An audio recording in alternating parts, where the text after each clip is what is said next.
Thank you for tuning in to today's episode of the JD Rucker Show. If you are watching the evening show, which starts at 9 p.m. Pacific, midnight Eastern, then awesome. If you're watching the daytime show, which starts at various times depending on what's happening in the news, then that's awesome as well. But either way, you should find me wherever you want to find me, whatever platforms you use, Rumble, X, YouTube, BitChute, all the various networks, all the various areas where the show's broadcast. You can find all those, plus my websites, plus my socials, and even my sponsors. You can go to jdrucker.com/find, jdrucker.com/find. God bless you, and God bless the United States of America.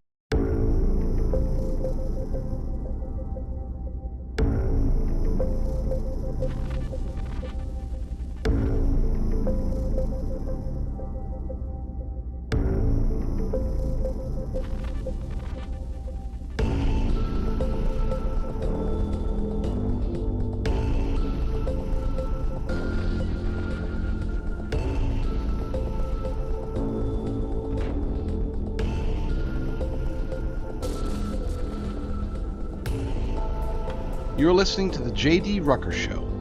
Let's begin. MAGA Trump official who shuttered USAID in one of the deepest cuts possible has been fired, apparently based upon a conflict or a series of conflicts that he had with Secretary of State Marco Rubio. Now, if this is true, if Pete Marocco was trying to do his job and he was fired by Marco Rubio because of a clash, this will be the first major disappointment that I've had with Marco Rubio. I had low expectations. I was very baffled when President Trump selected him to be his Secretary of State, but then he was a pleasant surprise. He did some really good things right out of the gate with the State Department. I thought, maybe. I even said, look, I couldn't stand him as a senator, but maybe as Secretary of State, he's finally found his role. Well, this is the first sign that maybe my initial instincts that Marco Rubio is not a good fit, maybe those instincts were correct. Article we have posted over at thelibertydaily.com via Zero Hedge says one of the key architects of the Trump administration's campaign to slash foreign aid has been fired from the State Department after less than 90 days on the job, according to the Wall Street Journal. Pete Marocco, who oversaw now the closure of USAID and briefly led the foreign assistance mission at State, worked closely with Elon Musk's Department of Government Efficiency, yet at times clashed with Secretary of State Marco Rubio, according to the report. A senior administration official told the Wall Street Journal that Pete was brought to State with a big mission: to conduct an exhaustive review of every dollar spent on foreign assistance. He conducted that historic task and exposed egregious abuses of taxpayer dollars. We all expect big things are in store for Pete on his next mission. He is no longer at State. And then according to the Wall Street Journal article, Marocco learned that his time at the State Department was coming to an end late last week, according to a person close to him. After a meeting at the White House, Marocco was told by State Department officials he was out of the agency, the person said, noting he had to hand in his agency badge and laptop. Another U.S. official said it wasn't Marocco's choice to leave the department, adding that he was at times at odds with Rubio and his top advisors. It wasn't immediately clear if Marocco will leave the administration entirely or serve in a different role. Marocco didn't respond to a request for comment. He served in the first Trump administration in several capacities, including at the Pentagon, State Department, USAID, and Commerce Department. According to the report, Rubio and Marocco had disagreements over the scale and implementation of foreign aid cuts, with Marocco advocating for far deeper cuts while Rubio and his team pushed to keep several programs running. And Laura Loomer chimes in. You can find everything that she says again over at thelibertydaily.com. And she and I both agree that this is an American patriot, somebody who is truly trying to make America great again by cutting USAID and foreign assistance to the bone. And yet he's out, apparently, because Marco Rubio didn't want to cut that deep. Now, this is early in the story. There's a chance that we might hear of something else, but so far everything that I've heard from this passes the smell test. Yes, we know that Marocco is full-blown. I mean, this guy is hardcore MAGA. Okay, this guy is dedicated to not only President Trump, but more importantly, to making America truly great again. This guy has everything that we want. And for him to be out because he wanted to cut too deep, that does not bode well for what the State Department's going to be doing in the future. I want Marco Rubio to be successful. I want him to prove me wrong. Okay, but up until this point, he has, and I've been very pleasantly surprised. This report lines up with what I had feared initially, what I have been concerned about with Marco Rubio the whole time. I hope I'm wrong. I hope that we find out that there was just a personality difference and that we are going to keep cutting all of the foreign aid as much as possible. But if I'm being realistic, all of this jives with the initial notion that Marco Rubio is only partially on our side and only as much as he absolutely has to be to stay in President Trump's good graces. This needs to go all the way to the top. Somebody needs to tell President Trump, hey, you got a guy who just got canned who was completely loyal to not only you, but to the United States of America. And it seems as if it's because he had a conflict with Marco Rubio. Seems to be a trend with him, by the way. Seems as if there's rumors every week that Rubio is batting heads with somebody else in the administration. If that's the case, maybe he is the one who needs to be fired.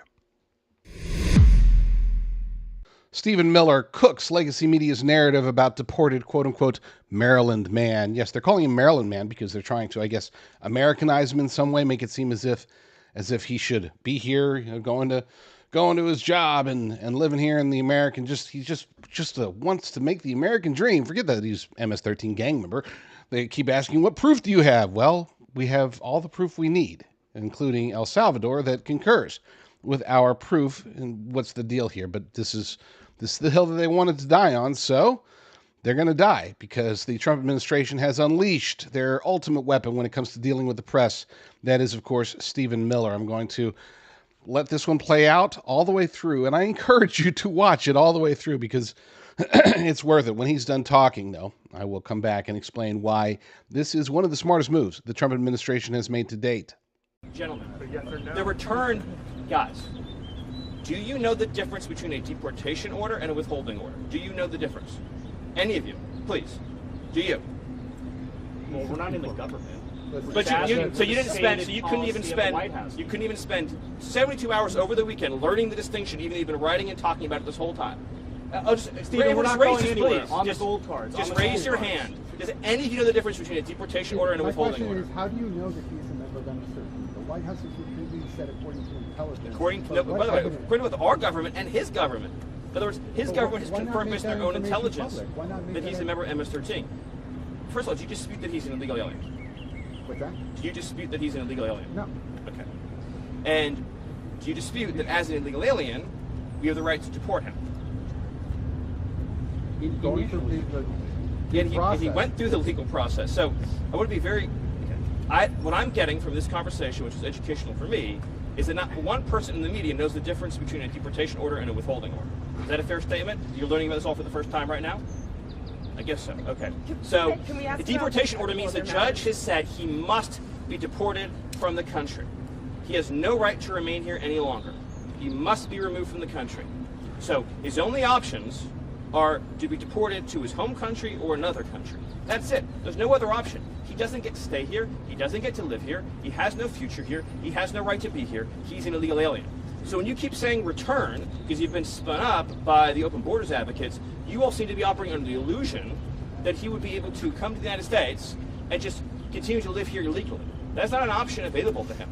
His only choices in life are to live in El Salvador or to live in another country. That's it. There's no other option, legally or otherwise, because he came to our country illegally. Do you understand that?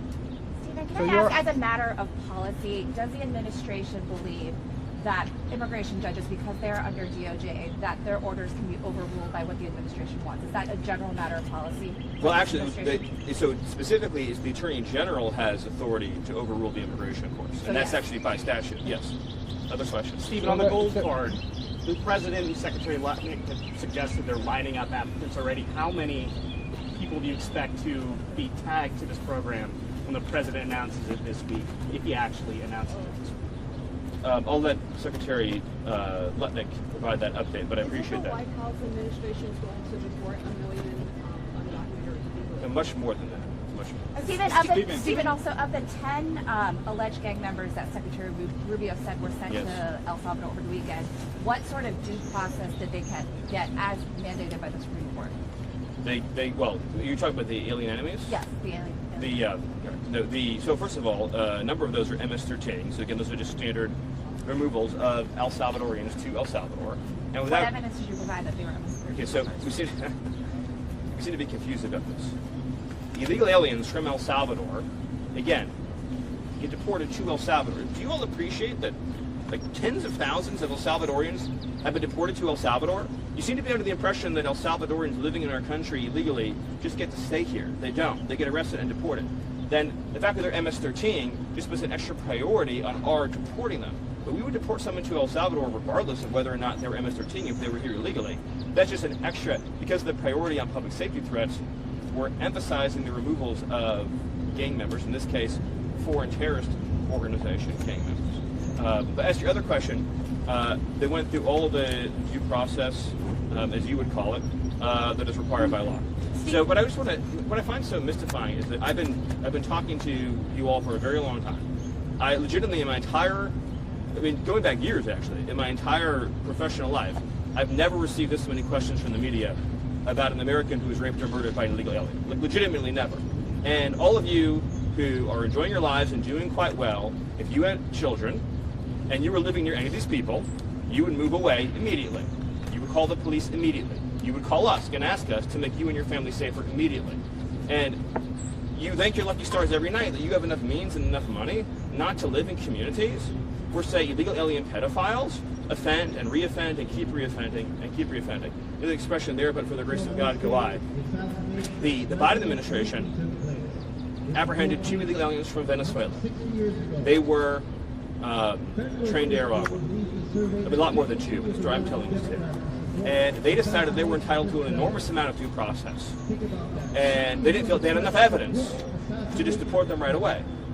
So they put them on a monitoring system known as supervised release. You're familiar with this case. But a few weeks later, they kidnapped a young girl named Jocelyn Nungary, who was 12 years old at the time. I'm sure you've seen pictures of her. Just the most perfect girl you could possibly imagine. And her mother loved her very much. She was tied up, savagely beaten, stripped naked, tortured to death, murdered. Her body was dumped into a lake. So she didn't get any due process, but I'll tell you who did are the 2 illegal aliens from Venezuela who stole her forever. And there's stories like that all over the country. We just arrested a pedophile illegal alien who is being shielded by a sanctuary city, who's been charged in 20 sex crimes against children. None of you, any of you have had the chance to spend time with victims' families, whose children have been raped, or whose wives have been raped and murdered. But if that doesn't break your heart, nothing will.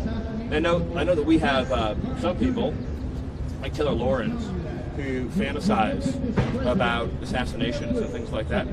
But in the civilized society, the power of the state is used to keep innocent people alive and to keep innocent women and children from being hurt.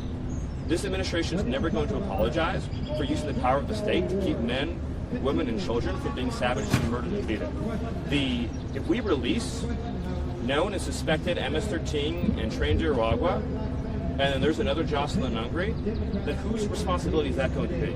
You think that we're going to sit around wringing our hands, wondering if, maybe we should, release this person, give them a little bit of extra time, give them a little bit extra chance to plead their case, and then what? They kidnap somebody, they slit their throat, they shoot them in the head, and we say, well, at least the illegal alien got due process. They're here illegally.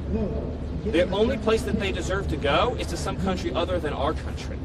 And it's not a statistic. These are real lives. These are real families. There's whole neighborhoods in Los Angeles controlled by illegal alien Mexican street gangs. Entire neighborhoods where you have to live in fear because of individuals here illegally engaged in extortion and crime. Not to mention the fentanyl. You have cartels that have functional control over the entire northern territory in Mexico who are pumping fentanyl, lacing our drugs with this chemical. Children are ending up dead. They're going out to a weekend party. They think they're taking something safe, and they get a heart attack and they die by the thousands. So we're not going to apologize for doing something about that. And I just wish we lived in a country where the media gave 1/10 a damn as much about Americans who were murdered and brutalized and savagely killed, beaten to death, as they did about whether illegal aliens that we all agree are illegal aliens should get 1 million days in court and 1 million trials and 1 million this and 1 million that. There's 15 million illegal aliens that violently enter the country. If every one of them got the trial that you're asking for, it would take us centuries to remove them. Centuries. We'd be talking about this in 300-400 years. Their great-great-great-grandchildren would be the ones representing them in court. That's how long it would take. Illegal aliens who come to our country have to be removed, and they have to be removed quickly, and that is an essential component of having something that we like to call a country.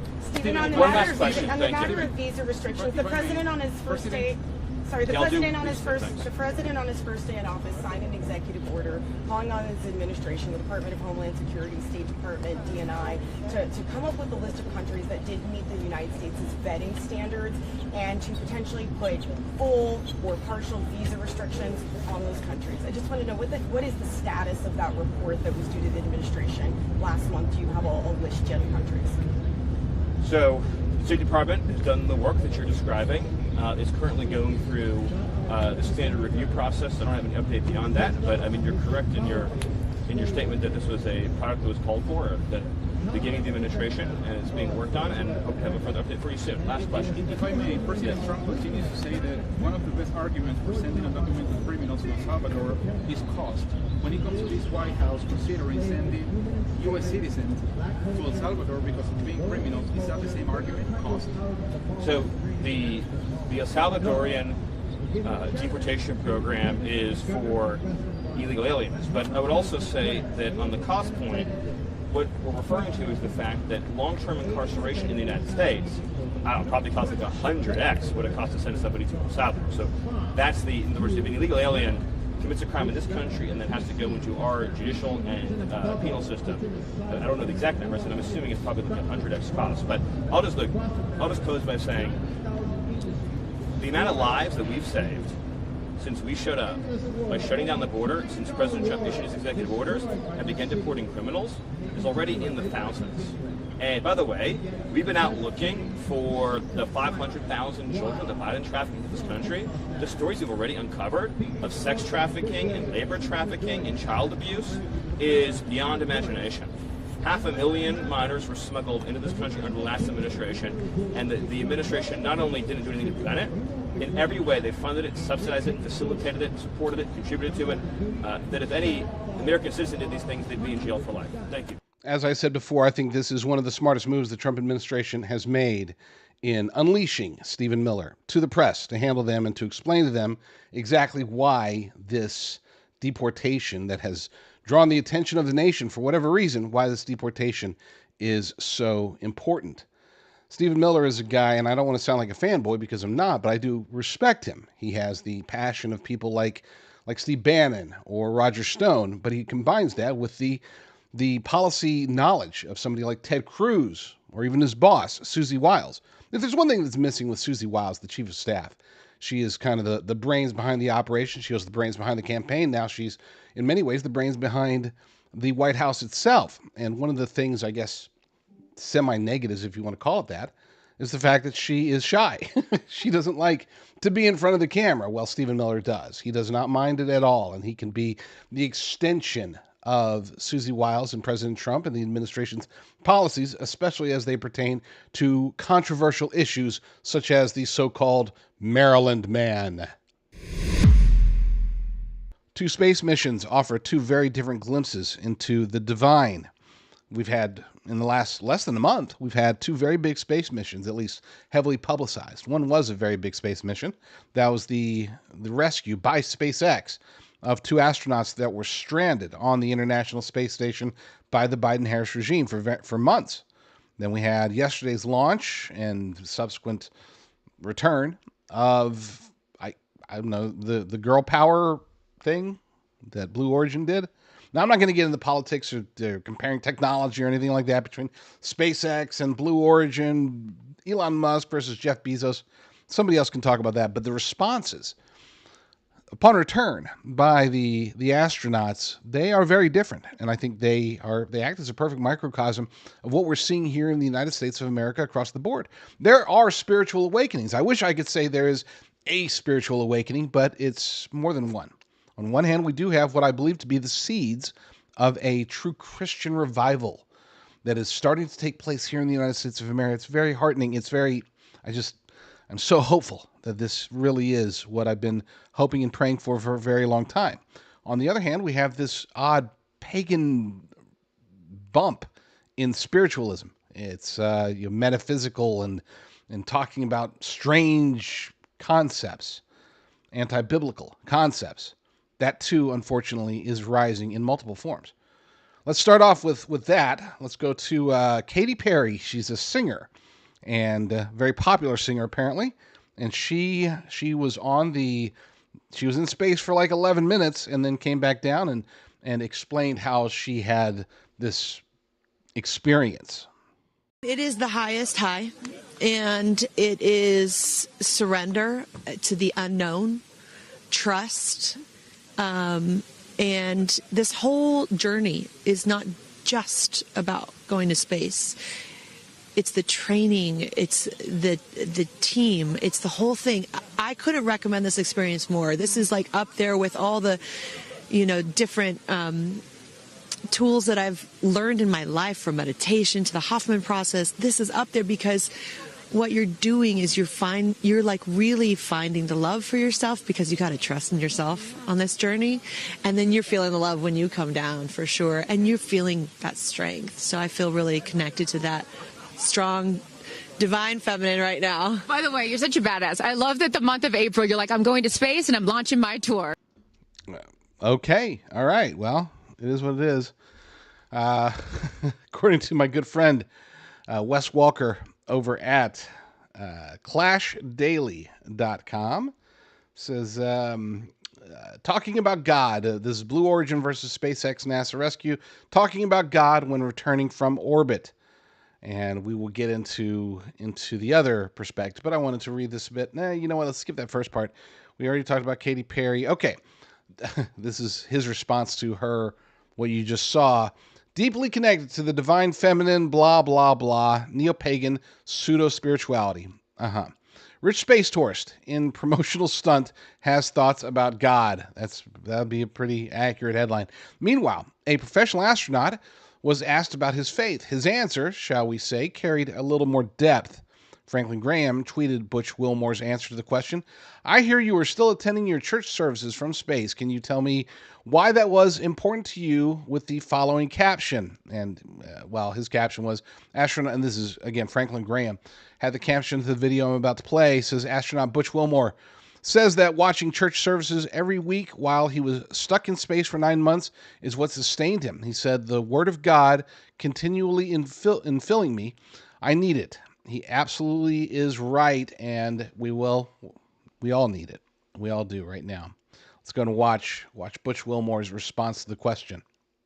I heard that you were still attending your church services from space. Right. Can you tell me a bit about why that was important for you to do? Goodness, the Word of God continually infilling me. I need it. My pastors are the finest pastors on or off, in this case, the planet. And to tie in and to worship with my church family was vital. I mean, it's part of what makes me go. Life is our life, all of our lives are bound up in many things. For me, it's faith in my Lord and Savior, Jesus Christ. He is the end-all, be-all. He forgives us. He teaches us when His Word says about being content in all situations, because He's working out His plan and His purposes for His glory and our good. And I believe that because the Bible says that. And that's the message that I lived. We lived it. My family lived it. We taught them these things throughout their lives. And that's contentment. It doesn't mean always happy. It doesn't mean there's no pain. But content and knowing that God's in control, sovereign God's in control, working out His plan and His purpose. And you might say, well, goodness, that wasn't a very good thing. God did that. Well, He's working out His plan and His purpose. I mean, who's lived a life without pain? I mean, no one. That's the nature of existence. Who's lived a life without sorrow? Who's lived a life without challenges? It grows us, we learn from it, and that's the focus that I try to take from it. It's what's the Lord trying to show me. Well, I'm going to go with Butch's message. Butch Wilmore delivered a spot-on message from the heart. He has an understanding of his faith. He has an understanding of his salvation, and those things help to get him through. I'm not trying to downplay Katy Perry's experience. Okay, a lot of people are doing that. It's like, oh, wow, she went up there for 11 minutes, and all of a sudden, it's like, look, she did it. You know, we can make fun of her if we want, but that doesn't really make a difference. She put in the time, the effort. She went to space, and you and I did not. So I'm not going to sit here and rip on her for that. But the message that she delivered, apparently to probably millions of people, including impressionable young girls, that's something that I do have a problem with. You know, speaking of the feminine divine, or whatever it was she called it, that's dangerous, and it takes people, I believe, in the wrong direction, especially those young impressionable girls. And unfortunately, you know, that's not my reach. I can reach you, and hopefully you have the ability to talk to those in your family, in your circle, and explain and ask them, hey, did you see that whole thing? You know, what she was talking about, that's inaccurate. She's really taking a very metaphysical approach to this, as she apparently has for her entire career. She apparently she grew up in a Christian family, but the allure of fame and fortune has changed her. She's become, in many ways, one of the darkest figures within this whole push for pagan expansion here in the United States of America. And that message was one of pagan expansion. So if you have someone who you can reach, especially those young, impressionable girls, I would recommend showing them what Butch Wilmore said, his takeaway from all of this versus Katy Perry's, because if all they get is Katy Perry's, that might take them down a very dark path. We want to take them to the light. We want to show them the Bible, show them the gospel, show them the experiences of people like Butch Wilmore, who have a very superior perspective on what it means to go into space and to trust in God to bring you home. Is China already cracking under the weight of President Trump's tariffs?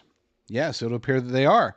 Now, if you were reading just the public rhetoric, then you might say, no, they seem to be rebellious. They seem to be standing strong.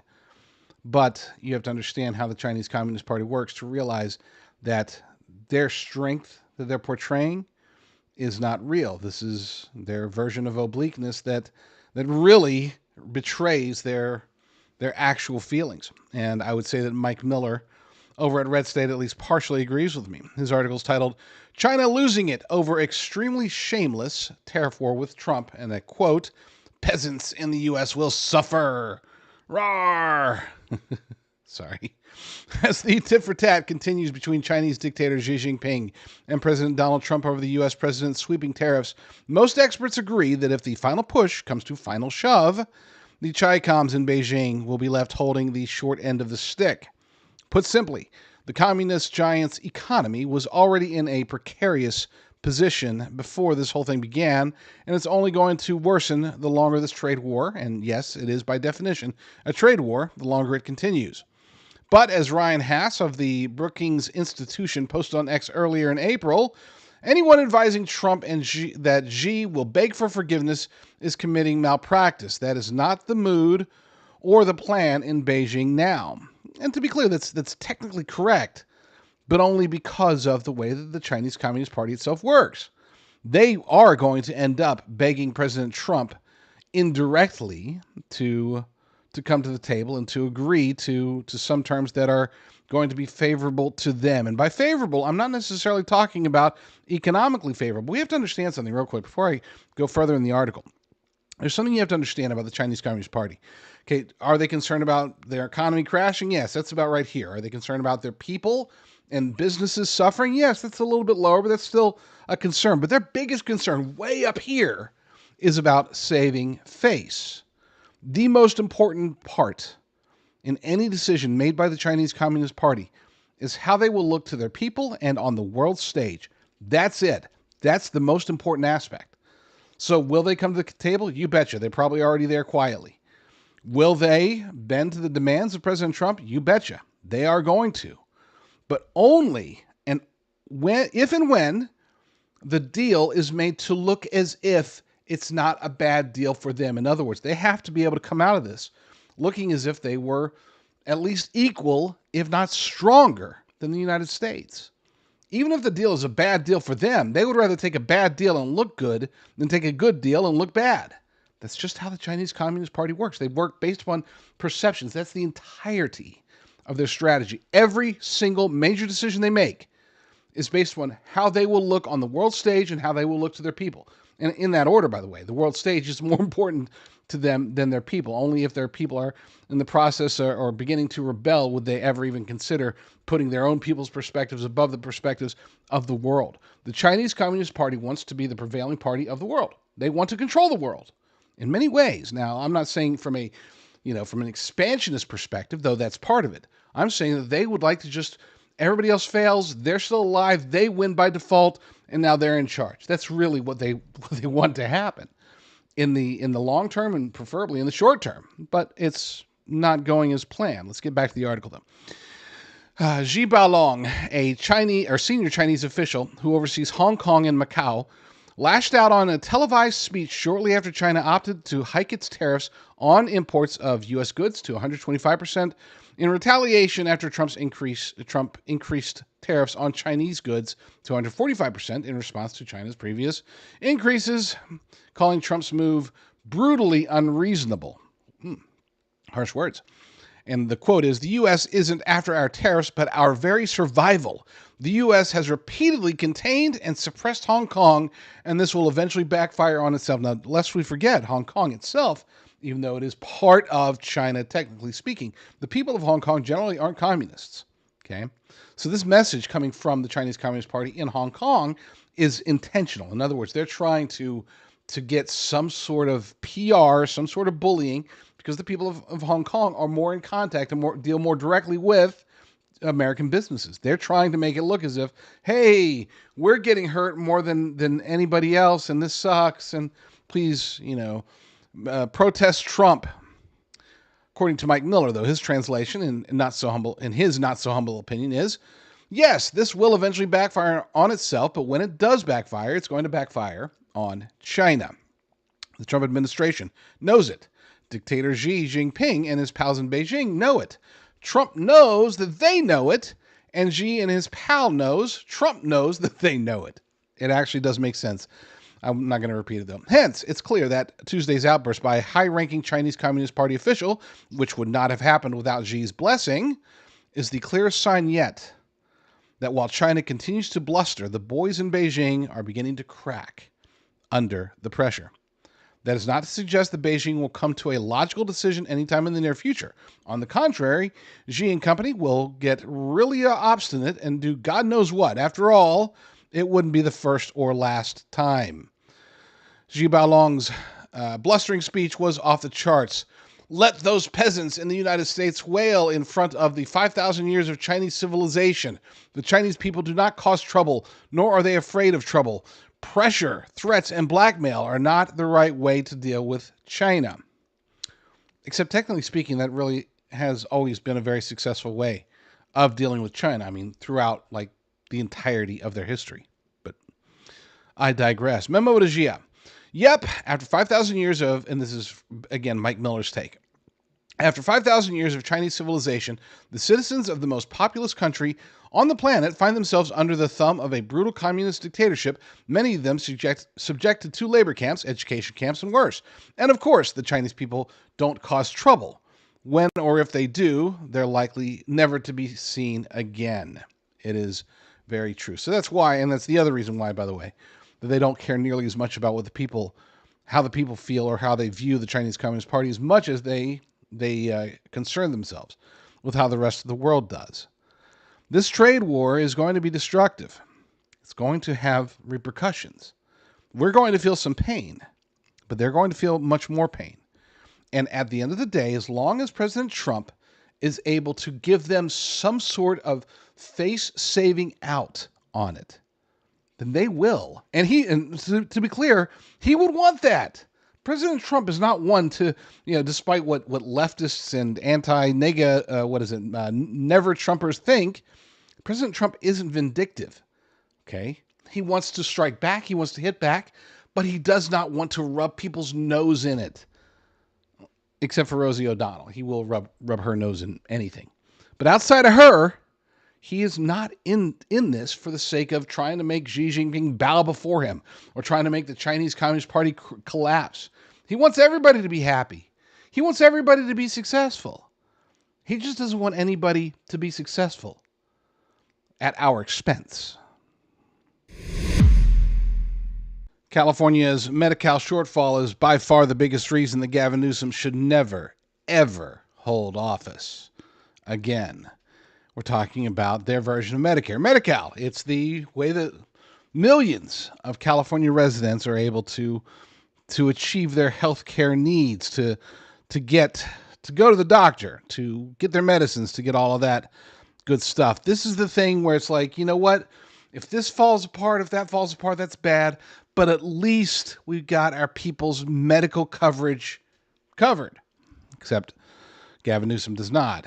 And if you wonder why, in a state with as much money, a massive amount of tax dollars flowing in to Sacramento, if you wonder how they could have a shortfall, it's all hidden or not hidden, it's right there, clear as day in the news report. Watch. Governor Gavin Newsom says the state short on funds for its Medicaid program known as Medi-Cal. The state expanded the program to cover undocumented immigrants. Governor asked lawmakers to approve another $2.8 billion in loans on top of a $3.4 billion loan issued last week. So California now making up a $6.2 billion shortfall in Medi-Cal funds. The money meant to keep the program properly funded through June. The realities are the realities. You have to balance budgets. We balance our budget. Revenue's holding up. I don't see anything significant along the lines of what some have asserted. But I do see the need to make adjustments and changes broadly in the Medicaid system. Meantime, Republicans blaming Democrats for creating financial insecurity with the Medi-Cal program. They say undocumented people should not be covered. Well, duh. Of course they shouldn't be getting health care because they shouldn't even be here in the first place. Let's call it what it is. But that was one of the enticements that the Biden-Harris regime and now Newsom in California, so many other Democrats have used to try to entice as many people as possible to make the treacherous and very, very destructive journey up to the United States, where they are given lots of promises along the way. Those promises are rarely kept, but apparently, at least the healthcare one was kept here in Commiefornia. And now, as a result, we're sinking. Now, here's the thing. I don't know if you noticed, but he actually made a really bad argument for himself. He said, hey, we balanced the budget. Revenues are fine. Well, if that's the case, then why are you having a shortfall? Why are you, if you're doing everything that you're supposed to do based upon your calculations, then either your calculations suck or you're lying, or both. And I think it's actually both in the case of Gavin Newsom. But this is crystal clear evidence to me that this man shouldn't be in office currently, let alone any future office, such as running for president of the United States. I would rather have crooked Hillary, to be honest. I would rather have her than Gavin Newsom. He is that bad. This is a guy who has spent his entire career being very good at running campaigns, okay? He's an excellent politician when it comes to winning elections. He's a horrible politician when it comes to actual policies, everything that he touches, from being mayor of San Francisco to lieutenant governor, his pet project. Hey, that was the high-speed rail to nowhere. That was his pet project as lieutenant governor. Now as governor, Commiefornia is failing. And for Medi-Cal to be failing, that's like the dumbest thing possible. That'd be like not funding your own firefighters. Honda is the latest automaker to be shifting its production to more U.S.-based, according to a report from the New York Post. It's good news, of course. We've already seen Nissan make moves, General Motors make moves, Ford make moves. Now, Honda Japan's number 2 automaker, one that is very heavily dependent upon the U.S. market with 40% of their sales coming from the United States. They are considering it as well. This hasn't come directly from them, but this does come from a reputable source in Japan. According to Ariel Zilber over at the New York Post, Honda is reportedly preparing to significantly expand its U.S. manufacturing footprint in response to the Trump administration's sweeping new tariffs on foreign imports. The Japanese automaker is considering shifting production of several key models from Mexico and Canada to the U.S. with the goal of ensuring that 90% of the cars it sells in the States are built domestically, according to a report in the Nikkei newspaper. I hope I pronounced that right. Honda plans to boost its production in the U.S. by up to 30% over the next 2 to 3 years, the outlet reported. And that is significant. The move would be a direct response to President Donald Trump's recently imposed 25% tariffs on imported vehicles and auto parts, a policy that has upended production plans across the auto industry. Honda rival Nissan will cut Japanese production of its top-selling U.S. model, the Rogue SUV, over the next few months. The third largest Japanese automaker said in a statement it was reviewing its production and supply chain operations to identify optimal solutions for efficiency and sustainability. It said it was committed to adapting to market changes while prioritizing workforce and production capabilities. Our approach will be thoughtful and deliberate as we navigate both immediate and long-term effects. And that's been the question so far. A lot of people have asked, does it make sense for companies to make the moves, especially considering how volatile President Trump's tariff policies have been so far? They're in, they're out, they're starting, they're paused. I mean, there's been a lot of question marks, and that is, of course, by design. President Trump wants everybody guessing, because if he starts making everything so solid, so easy to predict, then decisions will be made based upon projections. In other words, people will think, well, the tariffs aren't going to be here forever, therefore, let's go ahead and just wait them out. And he doesn't want that. He wants quick resolutions. He wants countries and companies to come to the table. Countries coming in and saying, hey, let's trade fairly, and companies coming in and say, hey, let's invest. If he can get both of those things accomplished, well, hey, now we got something. If he misses on either, then these tariffs could actually turn out to be a bad thing, but I'm very confident, based upon the reaction so far. I mean, as long as they can get China figured out, the rest of it should be pretty easy.